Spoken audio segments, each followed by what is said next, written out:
Hello दोस्तों, रोशन academy में आपका स्वागत है। वीडियो सीटेट से संबंधित है। आज हम आप लोग के सामने मैथ पेडागोजी से संबंधित कुछ ऐसे प्रश्न लेकर के आए हैं जो भी स्टूडेंट्स सीटेट के एग्ज़ाम देने जाते हैं तो 2-4 नंबर ऐसे प्रश्न होते हैं मैथ पेडागोजी में जो छोड़ करके चले आते हैं और उसी के कारण सीटेट को अच्छे से क्रैक नहीं कर पाते हैं। तो गाइज इसी के बारे में आज हम चर्चा करेंगे कि वो कौन सा प्रश्न है जो आप छोड़ करके चले आते हैं और इसी के वजह से आप सीटेट क्रैक नहीं कर पाते हैं। तो गाइज अगर आप मेरे चैनल पर नए हैं तो चैनल को सब्सक्राइब करके बेल आइकन को दबा दें ताकि आपको सबसे पहले नोटिफिकेशन प्राप्त हो, और दोस्त रिश्तेदारों को एक बार ज़रूर शेयर कर दें। और मेरे चैनल पे आपको डिस्क्रिप्शन बॉक्स में आपको टेलीग्राम और व्हाट्सएप का लिंक दिया हुआ है, वहाँ से आप मेरे साथ जुड़ सकते हैं और जो भी आपका पीडीएफ होंगे वहाँ से आपको मिल जाएंगे। तो इसलिए आप यहाँ पर देख सकते हैं कि वो कौन सा प्रश्न है। तो गाइज़ यहाँ पर देखेंगे, आप लोग इस वीडियो में लगातार बने रहें और अंत तक देखें, तब जा कर के आपको पूर्ण रूप से समझ में आएगा, क्योंकि आगे और बहुत ज़्यादा मज़ा आने वाला है इस वीडियो में। तो गाइज़ इसको देखेंगे कि क्या है, और बिल्कुल एकदम सटीक प्रश्न इसी से पूछे जाएंगे। और ये आप लोग प्रश्न को छोड़ करके चले आते हैं, आसान तो कर लेते हैं, लेकिन कुछ ऐसे 2-4 प्रश्न होते हैं जो आप छोड़ करके चले आते हैं। तो गाइज यहाँ देखेंगे, हम ज़्यादा समय नहीं लेना चाहते हैं। यहाँ पर देख सकते हैं सममित रेखाएं और प्रतिचित्रण, यहाँ पर आप देख सकते हैं, जिसको हम कहते हैं symmetry, line of symmetry and reflection. तो गाइज इसी के बारे में आज हम चर्चा करेंगे। तो आप यहाँ पर देख सकते हैं, यहाँ पे हम आपको बिल्कुल एकदम फिगर के साथ बना करके आप लोग के सामने देने की लगातार कोशिश कर रहे हैं, ताकि आपका मैथ पेडागोजी से जो भी प्रश्न पूछे जाते हैं जो बन नहीं पाते हैं उसको आप आसानी से करके चले आएँ। तो यहाँ पर आप देख सकते हैं गाइज, यहाँ पर देखेंगे, चलिए गाइज, जब किसी वस्तु को ठीक वैसे ही दिखने वाली दो भागों में, कह रहा है कि जब किसी वस्तु को ठीक वैसे ही दिखने वाली दो भागों में विभाजित करते हैं तो हम उसे मोड़ते या घुमाते हैं, या कहें कि एक ऐसी काल्पनिक रेखा को आरेखित करते हैं जो उससे समान दिखने वाली भागों में बांटती हो, उसे हम सममित रेखा कहते हैं। तो गाइज आप यहाँ पर देख सकते हैं, जो आपको फिगर के साथ हमने बताया है, आप यहाँ पर देखेंगे। एक बार मैं फिर से इसको पढ़ता हूँ। जब किसी वस्तु को ठीक वैसे ही दिखने वाली दो भागों में विभाजित करते हैं तो हम उसे मोड़ते या घुमाते हैं, या कहें कि एक ऐसी काल्पनिक रेखा को आरेखित करते हैं जो उसे समान दिखने वाली भागों में बांटती हो, उसे हम सममित रेखा कहते हैं। तो गाइज यहाँ पर आप देख सकते हैं कि हमने एक त्रिभुज लिया है, दूसरा समानांतर चतुर्भुज लिया है, और तीसरा में हम एक आयत लिए हैं। आयत कहिए या वर्ग, तो एक ही तो नहीं होता है, लेकिन आयत या वर्ग कुछ भी आप ले सकते हैं। ये एग्जाम्पल हम दिए हैं आप लोग के सामने। तो सबसे पहले हम त्रिभुज पे चलते हैं। तो यहाँ पर देख सकते हैं कि जो त्रिभुज आपका लिया गया है, तो इस त्रिभुज में हम एक लंब खींचते हैं। तो जब हम लंब ऊपर से खींचते हैं तो इसमें आप देख सकते हैं कि दोनों तरफ, बाएं तरफ और दाएं तरफ, दोनों तरफ से क्या है, समान दिख रहा है। इधर जो आप इस तरह से ऐसे बांटे हैं तो यहाँ पर क्या हो रहा है कि समान दिख रहा है। यहाँ पर आप देख सकते हैं, इसको इस तरह से बांटा हुआ है। ये क्या है, इस पे हम लंब खींचे हैं त्रिभुज के ऊपर, तो दोनों तरफ समान दिख रहा है। तो इसी को हम क्या कहते हैं, समान दिखने वाली भागों में बांटती है, उसे हम सममित रेखा कहते हैं। जो दोनों तरफ समान, जब ऊपर से हम कोई लंब खींचते हैं तो दोनों तरफ अगर लंब खींचने के बाद दोनों तरफ अगर समान दिखता हो, उसी को हम क्या कहते हैं, सममित रेखा कहते हैं। यहाँ पर आप देख सकते हैं, समान दिखने वाली भागों में बांटती हो, उसे हम सममित रेखा कहते हैं।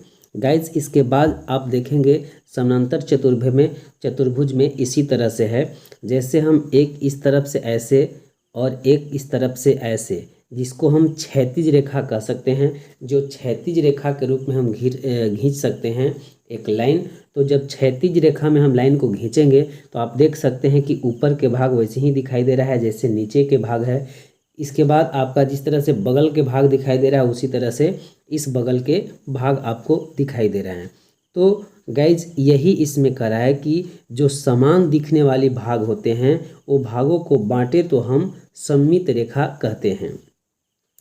जैसे हॉरिजेंटली और वर्टिकली, यहाँ पर आपको एक वर्ग दर्शाया गया है। इस वर्ग में आपको हॉरिजेंटल और वर्टिकल यहाँ पर देख सकते हैं किस तरह से जब हम वर्ग या आयत एक अगर शेप लेते हैं और दोनों तरफ से एक क्षैतिज रेखा हम खींचते हैं तो आपको सेम बराबर बराबर भागों में आपको दिखाई देंगे, यानी सेम दिखाई देंगे, समान रूप से दिखाई देंगे। तो इसी को हम कहते हैं सममित रेखा। एक बार फिर से आप यहाँ पर गाइज देख सकते हैं, जब किसी वस्तु को ठीक वैसे ही दिखने वाली दो भागों में विभाजित करते हैं तो हम उसे मोड़ने या घुमाते हैं। क्या करते हैं? मोड़ते या घुमाते हैं, या कहें कि एक ऐसी काल्पनिक रेखा को आरेखित करते हैं जो उससे समान दिखने वाली भागों में बांटती हो। इसे हम सममित रेखा कहते हैं। तो गाइज आई होप हम जानते हैं कि आप लोग समझ गए होंगे। तो चलिए आगे चलते हैं। यहाँ पर आप देखेंगे एक और हमने यहाँ पर फिगर लिया है। यहाँ पर आप देखेंगे सममित का विचार हमारे मन में तब आता है जब एक आकृति बिल्कुल दूसरी आकृति की तरह दिखता है, जिसको हम क्या कह सकते हैं, एक तरह से छाया भी हम कह सकते हैं। जिस तरह से छाया, जो किसी वस्तु का जब छाया जो भी वस्तु होता है उसका उस वस्तु का छाया उसी प्रकार में दिखे, उसी को हम सममित रेखा कहते हैं। जैसे सममित का विचार हमारे मन में तो तब आता है जब एक आकृति बिल्कुल दूसरी आकृति की तरह दिखता है। तो मान के चलिए कि गाइस एक मैंने बिल्डिंग ले लिया है, बिल्डिंग दुतला बिल्डिंग है। यहाँ पर देख सकते हैं एक क्या है, एक बिल्डिंग है, मकान है, और इस मकान में जिस तरह से निचला फ्लोर है उसी तरह से सेकंड फ्लोर है, यानी समान रूप से दिख रहा है। इसका आकृति कैसा है? समान रूप से इसका आकृति दिख रहा है। तो यही कह रहा है कि सममित का विचार तो हमारे तब मन में आता है जब एक आकृति बिल्कुल दूसरी आकृति की तरह दिखता है। तो जैसे निचला फ्लोर है वैसे ही दूसरा फ्लोर है, इसी को हम सममित कहते हैं। चलिए गाइज आगे देखते हैं, आगे और आपको और मज़ा आने वाला है गाइज। और इससे प्रश्न, दो चार प्रश्न सीटेट के जो मैथ पेडागोजी होते हैं उससे ज़रूर पूछा जाता है, इसलिए आप इस वीडियो को लास्ट तक देखें और अपने दोस्तों के पास शेयर कर दें। और मेरे चैनल पर अगर नए हैं तो चैनल को सब्सक्राइब करके बेल आइकन को दबा दें। तो चलिए गाइज यहाँ पर आप देखेंगे सममित और प्रतिचित्रण हमारे गणित शिक्षण का एक अनिवार्य भाग है। क्या है गाइज? सममित और प्रतिचित्रण हमारे गणित शिक्षण का एक अनिवार्य भाग है। गाइज यहाँ पर देखेंगे सममित प्रतिचित्रण, सममित जो है या प्रतिचित्रण, सममित मतलब जिस तरह से नीचे वाला भाग हमने बताया कि निचला फ्लोर था उसी तरह से ऊपरला फ्लोर है घर का, तो ये सममित हमारे मन में विचार जो आता है जो सेम दिखे। प्रतिचित्रण यानी उसी तरह से चित्र दिखे जिस तरह से वो मौजूद है, उसका दूसरा चित्र। तो यहाँ पर क्या रहा है कि सममित और प्रतिचित्रण हमारे गणित शिक्षण का एक अनिवार्य भाग है। आगे देखते हैं गाइज यहाँ पे सममित तथा प्रतिचित्रण स्थानिक चिंतन को बढ़ावा देता है। सममित तथा प्रतिचित्रण स्थानिक चिंतन को बढ़ावा देता है। जब बच्चे सममित या प्रतिचित्रण पढ़ते हैं तो उसमें क्या होता है बच्चे को कि चिंतन को बढ़ावा देता है, सोचने की शक्ति को बढ़ावा मिलती है। बच्चे उस पर तर्क करते हैं, सोचते हैं, थिंकिंग करते हैं। इसमें बच्चे को चिंतन करने को बढ़ावा मिलता है सममित और प्रतिचित्रण के माध्यम से। गाइज आगे चलते हैं, आगे क्या कहता है यहाँ पर देखेंगे प्रतिचित्रण त्रिविमीय विचार क्षमता को प्रोत्साहित करता है। प्रतिचित्रण जो है गाइज त्रिविमीय विचार क्षमता को भी प्रोत्साहित करता है। तो चलिए गाइज आगे देखते हैं, आगे क्या है। गाइज आप लोग बने रहें लास्ट तक। यहाँ पर देखेंगे, यहाँ पर कह रहा है कि प्रतिचित्रण अनुपातिक विवेचन को प्रोत्साहित करता है। प्रतिचित्रण जो है अनुपातिक विवेचन को भी प्रोत्साहित करता है। गाइज यहाँ पर देखेंगे अनुपातिक विवेचन से छिपे भाव को समझने में मदद करता है। हमने क्या कहा गाइज, अनुपातिक जो विवेचन होता है वो छिपे भाव को समझने में मदद करता है। जो आगे देखते हैं आगे क्या है, यहाँ पर आप लोग देखेंगे गाइज, यहाँ कह रहा है कि सूर्य के प्रकाश जब किसी व्यक्ति पर पड़ता है तो उसका परछाई बच्चों में अनुपातिक विवेचन को प्रोत्साहित करता है। एक सूर्य के माध्यम से हमने कुछ इसके बारे में लिखा है कि सूर्य के जब प्रकाश जब किसी व्यक्ति पर पड़ता है, जब कोई व्यक्ति खड़ा होता है और जब उसका परछाई जो होता है वो बच्चों में अनुपातिक विवेचन को क्या करता है, प्रोत्साहित करता है। तो चलिए आगे चलते हैं गाइज, आगे देखते हैं क्या कहता है। आगे यहाँ पर देखेंगे गाइज, बच्चों में विचारधारा प्राथमिक स्तर पर दो तरह से विकसित होती है। पहला है सममित से और दूसरा है प्रतिचित्रण से। तो सममित और प्रतिचित्रण गाइज हम आपको पहले बता चुके हैं। चलिए फिर इस पे हम बात कर लेते हैं कि सममित क्या होता है। गाइज सममित वे होते हैं जैसे लंबवत रेखा या क्षैतिज रेखा दोनों स्थिति में यानी वर्टिकल और हॉरिजॉन्टल दोनों रूपों में ऊपर या नीचे समान रूप से दिखे, उसको हम सममित रेखा कहते हैं। चाहे हॉरिजॉन्टल हो या वर्टिकल हो या लंबवत हो या क्षैतिज हो, दोनों रूप में अगर दाएं से बाएं से ऊपर नीचे अगर समान रूप से दिखे उसको हम सममित रेखा कहते हैं, सममित कहते हैं। प्रतिचित्रण क्या होता है गाइस, तो प्रतिचित्रण जैसे जब सूर्य के प्रकाश किसी वस्तु या किसी व्यक्ति पर पड़ता है और उसका प्रतिचित्रण सीधा जो परछाई होता है वो जिस रूप में वस्तु या व्यक्ति होता है उस रूप में दिखाई देता है, उसी को हम प्रतिचित्रण कहते हैं। इससे बच्चों में अनुपातिक विवेचन कहते हैं। यही गाइज प्रतिचित्रण होता है। तो गाइज आई होप हम समझते हैं कि आप लोग समझ गए होंगे। तो चलिए आगे देखते हैं गाइज, आगे क्या है। तो गाइज चलिए कुछ इसके बारे में हम प्रश्न और आंसर कर लेते हैं कि इससे अंतर्गत जो भी आपको प्रश्न पूछा जाएगा सीटेट में तो उससे रिलेटेड आप यहाँ पर देख लेंगे गाइज। यहाँ पर देखेंगे पहला क्वेश्चन दिया हुआ है आपको, प्राथमिक स्तर पर शिक्षार्थियों के प्रतिचित्रण का संदर्भ पढ़ाने के लिए निम्नलिखित में से कौन सा कथन सत्य नहीं है। निगेटिव प्रश्न है गाइज, तो इसको आप लोग अच्छे से करेंगे। यहाँ पर देख सकते हैं पहला ऑप्शन कहता है गाइज, प्रतिचित्रण स्थानिक चिंतन को बढ़ावा देता है। तो बिल्कुल सही है गाइज, पहला प्रतिचित्रण जो है स्थानिक चिंतन को बढ़ावा देता है। दूसरा कह रहा है गाइज, प्रतिचित्रण गणित शिक्षण का भाग नहीं है। तो यहाँ पर यही हो जाएगा गाइज इसका आंसर।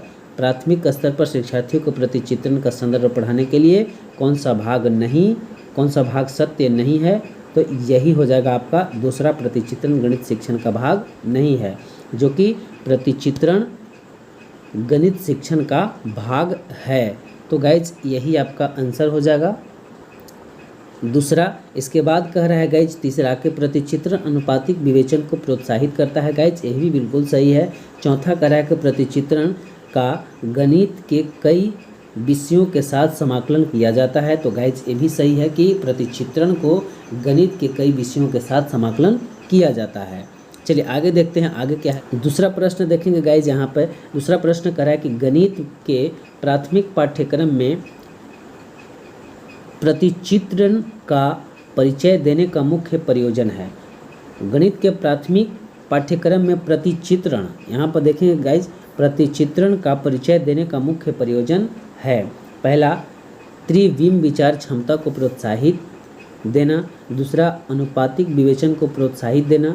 तीसरा, विषय को सरल एवं रुचिकर बनाना। चौथा, संख्याओं को निरस्ता को समाप्त करना। तो गाइज आप लोग देखेंगे यहाँ पर पहला कह रहा है कि त्रिविम विचार क्षमता को प्रोत्साहित करना, प्रोत्साहित देना, यानी प्रतिचित्रण जो है ये बिल्कुल सही है कि त्रिविम विचार क्षमता को प्रोत्साहित करेगा। दूसरा कह रहा है कि अनुपातिक विवेचन को प्रोत्साहित देना। तो प्रतिचित्रण जो होता है गाइज अनुपातिक विवेचन को भी प्रोत्साहित देता है। इसके बाद तीसरा कह रहा है गाइज कि विषय को सरल एवं रुचिकर बनाना। तो विषय को सरल एवं रुचिकर प्रतिचित्रण नहीं बनाता है, क्योंकि पहेलियाँ अगर इस तरह से रहे कि पहेलियाँ अगर दिया हुआ रहता तो पहेलियाँ के माध्यम से बच्चों को रुचिकर बनाया जा सकता था। यह पूर्ण रूप से तो सत्य नहीं है, क्योंकि यहाँ पर अगर ये जो आपका प्रतिचित्रण है, यहाँ पर अगर सेंस अगर चेंज कर दिया जाए कि कुछ पहेलियाँ लगा दिया जाए, तो जब पहेलियाँ के बारे में आएगा तो उसमें रुचिकर की बात बनता है, लेकिन प्रतिचित्रण में इसका नहीं बनता है। इस वजह से इसका आंसर नहीं होगा तीसरा। चौथा कह रहा है गाइस संख्याओं को निरस्ता को समाप्त करना, तो संख्याओं को निरस्ता को समाप्त करना, तो ये भी आपका नहीं होगा गाइस। आपका दूसरा हो जाएगा ए और बी, यानी पहला और दूसरा आपका सही होगा गाइस। तो गाइस चलते हैं आगे, देखते हैं आगे क्या है गाइस। यहाँ पे तीसरा प्रश्न देखेंगे। तीसरा प्रश्न कहता है गाइस, तीसरा प्रश्न देखेंगे गाइस। तीसरा प्रश्न कहता है कि निम्न में से किस आकृति में एक सममित रेखा है। सममित रेखा है गाइस, अभी अभी ही हम बताए कि सममित रेखा क्या होता है। यहाँ पर आप देख सकते हैं पहला ऑप्शन में कह रहा है पहला P, दूसरा में F, तीसरा में T और चौथा में L है। तो सममित रेखा आप लोग आंसर करेंगे।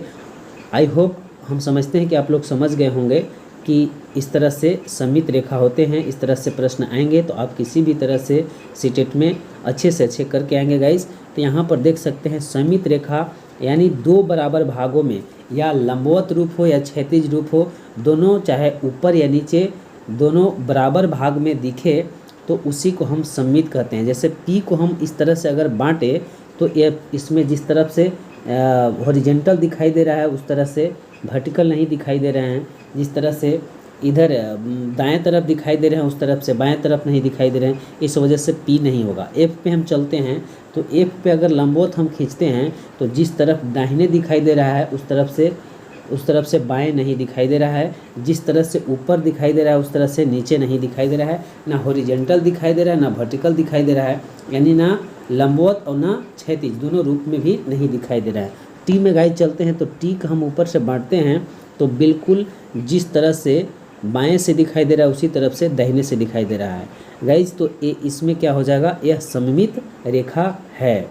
क्षैतिज में नहीं दिखाई दे रहा है, लेकिन आपको जब लंबवत बांट रहे हैं तो आपको दिखाई दे रहा है सेम, जिस तरह से दाहिने तरफ है उस तरह से बाएं तरफ भी है, इसलिए सममित रेखा होगा गाइस।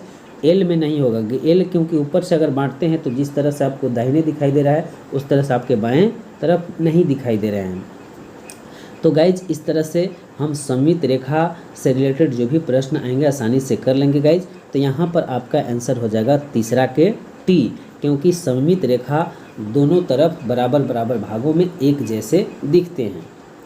तो चलिए आगे देखते हैं गाइज। चौथा प्रश्न क्या कहता है यहाँ पे, किस अक्षर में क्षैतिज और ऊर्ध्वाधर दोनों सममित रेखाएं हैं। ऊर्ध्वाधर का मतलब लंब होता है गाइज, या जिसको हम लोग कहते हैं हॉरिजेंटल। तो यहाँ पर गाइज देखेंगे पहला में दिया है B, दूसरा में C, तीसरा में आपको दिया है T और चौथा में दिया है X। तो क्षैतिज और ऊर्ध्वाधर यहाँ पर देखेंगे गाइज, क्षैतिज और ऊर्ध्वाधर दोनों सममित रेखाएं हैं।